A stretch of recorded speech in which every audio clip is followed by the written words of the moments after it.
நீ என்னை தோக்கடிச்சிடுற, வேற யார தேர்வு செய்வ? நான் தெலுங்கருக்கு எதிரி, நான் கன்னடருக்கு எதிரி, நான் மலையாளிக்கு எதிரி, நான் எல்லாருக்கும் எதிரி. உனக்கு நன்மை யாரா? யாரா நண்பன் சொல்ற? யாரு? இஸ்லாமியனுக்கு எதிரி, கிறிஸ்தவனுக்கு எதிரி, இந்துக்கு எதிரி. இப்ப யாருதான்டா நாங்க? யாருதான்? வைத்துக்க அவன் பைத்தியக்காரன் சொல்றாடா, மரத்துக்கு ஓட்டா இருக்கு, மரத்துக்கிட்ட போய் சீமா பேசிருக்காங்க. என் ஓட்டு மரத்துக்கிட்ட இல்லடா, என் உயிர் மரத்துக்கிட்ட இருக்குடா. அதனாலதான் நான் அதோட பேசிக்கிறேன்.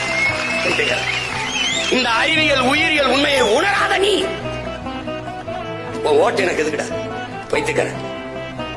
உனக்கு அண்ணனை தவிர பாதுகாப்பு கிடையாது. நான் ஒருத்தன் தான் உடன் பிறந்தவருக்கேன். உன் மேல உயிரா நேசி நிக்கிறேன். நான் ஒருத்தன் தான் இருக்கேன். நீ என்ன வெறுத்தாலும் நான் உன்னை நேசிப்பேன். ஏன்? உன்னை வெறுப்பவர்கள் யாராகவும் இருக்கலாம், நேசிப்பவன் நீயாகிறேன் என்ற அன்னை தெரேசாவின் கோட்பாட்டை ஏற்றான். அதனால நான் இருக்கிறேன். என்னை ஏற்பவன், வெறுப்பவன், ஆதரிப்பவன், அருவருப்பவன் எல்லாருக்கும் ரத்தம் போராடிட்டு இருக்கேன். சீமான் ஓய்க என்று கத்துகிறவனும் வாழ்க என்று போராடுகிற மகன் பிரபாகரன் மகன் நான் தான் இருக்கேன்.